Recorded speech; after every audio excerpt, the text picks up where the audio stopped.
Aí, Ricardo Chesse, aqui é o Ricardo falando direto de Serra Negra. Quero mandar um abraço pra galera do Falando de Parapente. Só eu mesmo posso zoar. Ai, ai. Bom demais. É Ricardo Chesse, hein? Oi. Olá, jovem, está começando mais um Falando de Parapente. Hoje nós vamos falar sobre teto alto e teto baixo. Eu vou pedir para você se inscrever no canal, deixar um joinha, compartilhar esse vídeo, me seguir no Insta e a página Falando de Parapente no Facebook. Também quero convidar você para conhecer a loja do Falando de Parapente, onde você vai encontrar camiseta oficial, você vai encontrar camisetas com estampas relacionadas a voo, também canecas. Você pode presentear seu amigo que está fazendo um aniversário aí, comprar para você mesmo. A loja do Falando de Parapente fica aí no www.falandodeparapente.com.br. Convido você para conhecer essa lojinha que eu montei aí para poder levar essa camiseta, esse logo, essas ideias aí até você, tá certo? Vamos falar então sobre teto alto, teto baixo, né? Surgiu essa dúvida aí de um pessoal que é inscrito no canal, me pediu para falar um pouquinho sobre isso. A gente tem que saber que a questão de teto, né, esse termo usado, teto, tem a ver com aviação, mas não exatamente a ver com aviação, né? Na aviação, o teto corresponde aonde o avião pode voar, né? Tem visibilidade para voar. E aí tem a ver com a gente nesse mesmo sentido, porque a gente só pode fazer voo visual, não poderia entrar na nuvem, vamos dizer assim. Mas só que é um pouquinho diferente quando se fala de parapente, porque na realidade a gente quer saber onde está a base da nuvem, e aí a gente chama de teto realmente isso. Se a base da nuvem está baixa, se a base da nuvem está alta. Você já deve ter percebido, se você foi na montanha, se você acompanha a atividade termal durante o dia, que esse teto, né, que é a base da nuvem, ela varia durante o dia. No começo do dia as nuvens elas começam um pouco mais baixas, depois elas vão subindo durante o dia, a ponto de ter até formação de como é que chama? Neblina nos vales, né? O que indica também talvez uma inversão térmica, já explico isso. Então, durante a noite, já vou aproveitar e explicar então. Durante a noite, né, o chão se resfria mais rápido e muitas vezes o ar frio fica um bolsão de ar frio de alta pressão perto do chão. E aí passa a ter um pouco de ar quente em cima. E aí você tem condições para que a água se condense ali, né, de temperatura e pressão para que se condense. E aí forma essa neblina, essa faixa de neblina dentro dos vales. Durante o dia vai aquecendo o chão, né, vai mudando essa condição de alta pressão aqui embaixo e de baixa pressão em cima, e a coisa começa a fluir, some essa neblina, e aí começa a formar o que a gente chama de teto, que é a base da nuvem. Importante você saber com relação a isso, né, que a inversão térmica ela pode acontecer em grande escala também, não só nos vales.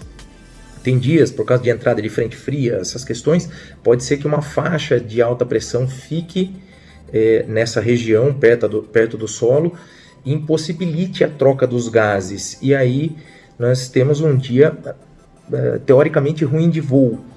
Dias ruins de voo também são dias de pós-frontal, voos térmicos, tá? Porque voos de orográfico, né, que chama, que é o voo de lift, ele acontece normal. Por quê? Porque a gente depende de uma atmosfera instável. Aí falar instável no sentido de chover, não. Instável no sentido de estar formando nuvens, de tá tendo aquecimento no solo e ter diferença de pressão atmosférica. Essa instabilidade é que garante que o voo térmico aconteça. Tá? Então a gente voa numa atmosfera instável. É preciso que o sol aqueça o solo, que vai aquecer o ar, que vai daí causar essa expansão, né, dessa área específica, né, e vai soltar essa termal, que vai rasgar a alta pressão, né, e vai subir. A grosso modo, então, para a gente traduzir aqui, o teto ele é a base da nuvem, o que a gente consegue voar, aquele espaço que a gente consegue voar entre o solo e a nuvem. E o que vai garantir que esse teto vai ser alto ou vai ser baixo vai ser a época do ano, as condições climáticas, né, vigentes naquele momento ali. Então, quer dizer, você tem que estar ciente e consciente, né, de toda a questão climática e a fase que está passando do ano que você está querendo voar. Os aplicativos, os sites de meteorologia ajudam muito nesse sentido. Você consegue visualizar as camadas de vento, a velocidade do vento nas camadas, a pressão atmosférica em cada uma das regiões, né? Então, essa previsão te ajudaria, de repente, a programar um voo de longa distância, ou mesmo para você fazer aquele voinho local maroto de forma consciente, né? Um amigo nosso no grupo do Falando de Parapente falou que subiu esses dias, né? Estava muito alto e muito turbulento. Aí tem aquela questão do wind shear, né? Que são correntes de ventos em sentidos contrários, e isso pode acontecer, e você consegue ver nos sites de previsão a direção do vento, e tem camadas de vento muitas vezes que estão em sentido contrário. O que acontece quando uma camada de vento está ao contrário da outra? Aonde elas se chocam, né? Onde elas estão cruzando, né?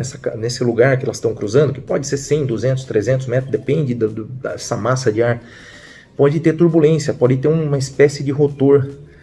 Então passa a ser um voo muito turbulento. E você pode ter, por exemplo, uma termal, uma ascendente térmica está subindo assim e depois ela muda de direção lá em cima, porque o vento mudou de direção lá em cima, né? Então você podendo ver antecipadamente isso nos sites de previsão, ajuda demais, porque você vai entendendo essa parte de que a térmica não necessariamente vai estar na direção do vento daqui de baixo, vai ter um vento cruzando lá em cima, e por isso que você não vai precisar continuar na deriva, vai precisar mudar de direção. E isso daí também, o que vai te informar a direção do vento muitas vezes é a sua aparelhagem, é o seu GPS ali em cima, né? Que alguns deles, né, acabam mostrando até a direção do vento. Ajuda demais, principalmente quando você está fazendo um voo termal, um voo longo, tá? Com relação ao teto, basicamente é isso aí, né? A gente não deve entubar, né, via de regra. Acaba acontecendo algumas vezes de você entrar num pomponzinho, numa nuvem que não é perigosa, acaba, né? Mas não é o ideal. O ideal é que o nosso voo seja totalmente visual. Então, se um dia você estiver subindo, tem uma base grande de nuvem, e você está subindo, está puxando tudo, o ideal é que você fique na periferia dela, tá? Não fique no centro, porque senão corre o risco de você ser entubado mesmo sem querer, tá? Essa nuvem pode te puxar e não estou falando nem de um CB, não estou falando de um congesto, estou falando mesmo de um cúmulo normal, mas que esteja bem desenvolvido, pode te puxar para cima. Estamos falando aí de base de 5, de 8 quilômetros, tá?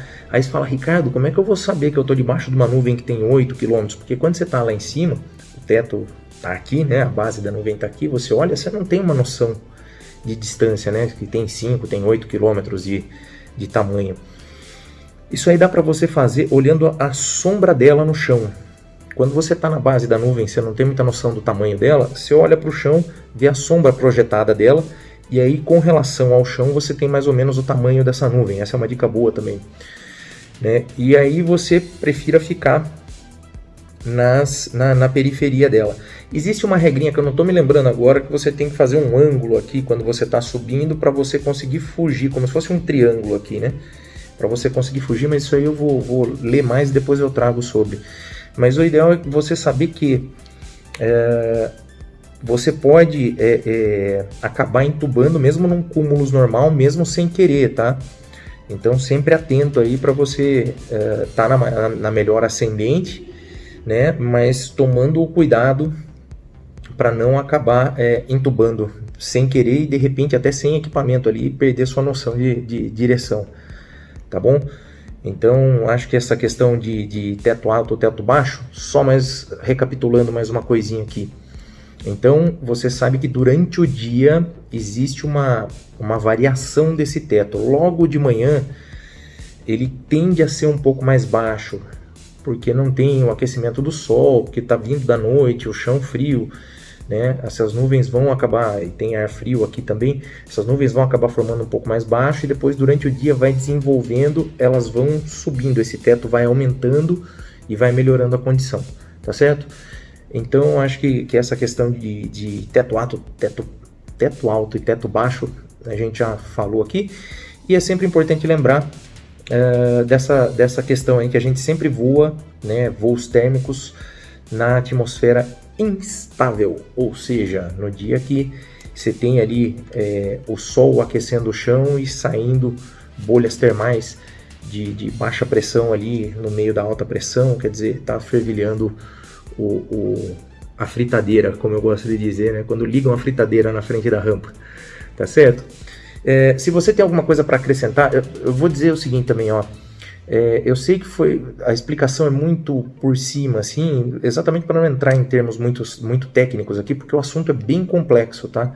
Se for falar aqui de razão adiabática, eu já falei algumas vezes, mas explicar por que o ar esfria, esquenta, qualquer hora eu faço um vídeo explicando direitinho isso aí com relação ao teto, mas é mais para a gente ter uma noção de como a atmosfera, como ela se desenvolve aí durante o dia, tá certo?